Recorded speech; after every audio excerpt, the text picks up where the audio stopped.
When I was 15, I was incredibly depressed and struggling with my OCD and anxiety. It got to the point that I decided to end it. I arranged everything, and waited. I waited about a week until my parents went out to dinner. I attached a note to my door telling my parents not to come in and to just call the police, got dressed in my nicest clothes, showered, did my hair, and put a note in my shirt pocket. My father had a number of guns and I chose one of them to do the deed with. I went into my bedroom, turned on some music and laid down on my bed. I put the barrel into my mouth, sang a few lines of Free Fallin' Through Tears and pulled the trigger. Then it went into a third-person type thing where I was just watching myself. I saw myself laying dead on my bed, slumped over and bleeding everywhere.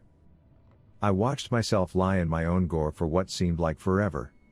Then suddenly it felt like all the wind get knocked out of me, and I was back in my body. Click! The gun jammed. I just threw it onto the ground and sobbed into my pillow for hours before cleaning up everything and going to sleep. I have no idea what happened that day, but I'm more grateful than you can imagine.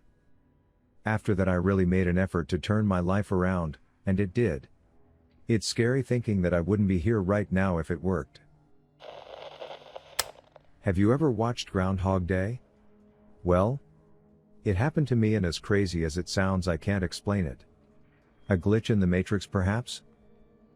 Some of you might wonder, if it really did happen, why didn't I play the lottery, or bet on sports games?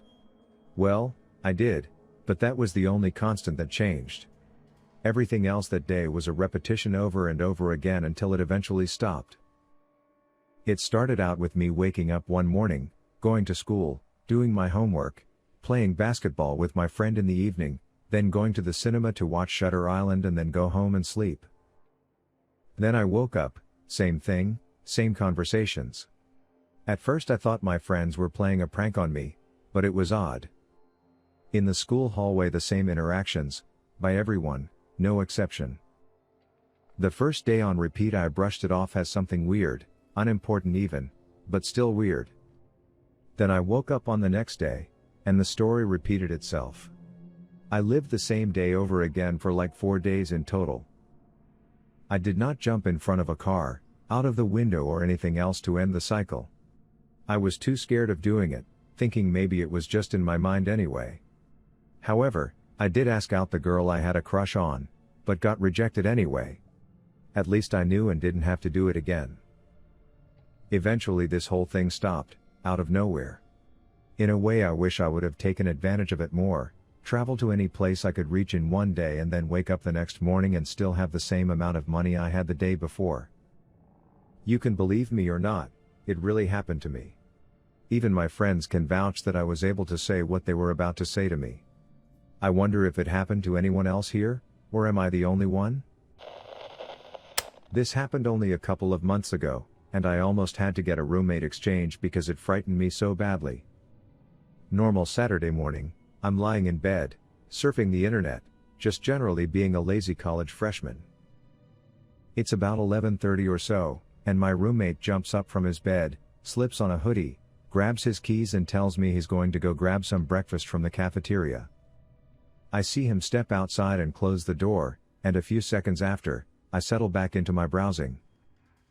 A few minutes pass, and I hear the bathroom door in our dorm click open, and out pads my roommate, wearing a towel, looking fresh out of the shower. I was dumbfounded. Probably pale as a ghost, because he asked me if I was feeling okay. I shook it off, maybe thinking I had gotten so engrossed in my browsing, that I'd lost track of time and just hadn't noticed him coming back. He pads back into the bathroom for some reason, and I look at the clock on my computer. It's only 11:45. I still shake it off, thinking that I had just imagined him leaving to get food. But then, after a couple more minutes, I hear the signature sound of a key opening our dorm door, and there's my roommate in the same hoodie he put on when he left, hair dry, with a to-go box full of food from the cafeteria. It was about 11:50. I jolted up, ran to the bathroom to check if he was in there. Nothing. The shower wasn't wet, there was no fog in the bathroom. I had to leave for the rest of the day. I was so unsettled. I became so uncomfortable around him, I almost broke down and had to switch roommates. I'm still uneasy around him, and I still can't explain what happened. This will definitely get buried, but it's worth me putting it down in text, even if it is on Reddit. So when I was around 4 to 5, I lived in Northern Ireland because my dad was stationed there. I'm an army brat, and I vividly remember having a best friend called Lee. I would go to his house all the time, play with him and his brothers and have dinner with his family. I even remember the day I moved away, he came to my house with his parents and waved me away as we drove off. When I turned 16, we were going through old photos for that most cliché tradition of a birthday photo board, and I asked my mom why I was never in any photos with Lee. She looked extremely confused and said that she didn't remember a Lee. After extensive Googling and asking the rest of my family, including my twin brother, it turns out he didn't exist. Neither did the area of the camp he lived in, thanks Google Maps. But that isn't the glitch part. Around a month ago, I got a friend request from someone called Lee Quigg. I instantly matched the name and face to my imaginary friend and freaked the heck out. I accepted it and clicked on the link to his profile. It led to a 404 page. I searched my friends list and my recent activity, but Lee's name was nowhere to be seen. Crazy, right? What happened to me still bugs me to this day. I never had such an insane experience, and I know it really happened. I swear I saw a person that walked in front of me just vanish in thin air right when I was looking at him. He was walking in front of me for a while, I gazed away somewhere and he vanishes as I look back. Not like in the way that I didn't see him there anymore, but vanishes right while I am looking at him. It was like as if he walked through a soapy membrane in a 1/1000th of a second. There was nothing nearby he could have jumped behind at, no place to hide a whole person. I stop and I immediately try to see if anyone else saw that or was nearby. I've never felt more alone at that instant, because I felt like I had walked through a portal or something, and I was afraid if I would not ever see another soul again and that I'm stuck in an empty, rotting version of our world, timeless in space till I grow slowly insane. In 2007, a few of us went investigating inside the Belanglo State Forest, a 4,000-hectare forest in Australia, the site of 7 murders by serial killer, Ivan Milat, in the 1990s. More undiscovered bodies are also believed to still be there. We were with a woman who was an alleged psychic, and she led us to a remote spot where she believed some of the many murders occurred. It is approximately 2:30 a.m. We are in dense forest, kilometers away from the nearest highway, in the middle of absolute nowhere, when we hear a loud growl of some kind emerge from deep within the forest. Thing is, this growl is completely inhuman, but it's not an animal either. It is indescribable, practically demonic. Then things really starts to get weird. Suddenly, we see a red laser light surround us, circling the trees. Mind you, we are the only people in there. Well, we thought we were, anyway.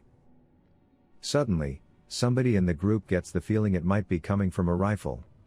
That somebody else is in the forest with us, watching. The eeriest feeling then sinks in all of us, and after a momentary silence where we are all kind of suspended in sheer, silent, terrorized thought, we grab our stuff and bail. We run for our cars, throw all of our stuff in, and get the hell out of there. Once on the highway, our 2 cars are traveling relatively close together at approximately the same speed. The driver in my car, a huge, well-built man of about 6'6", suddenly slams on the brakes before pulling over to vomit on the highway, simply out of sheer terror. After getting himself together, we start back on the road. Our other group of friends in the second car are now ahead of us. The driver of this second car is a really slow driver, so we end up overtaking them.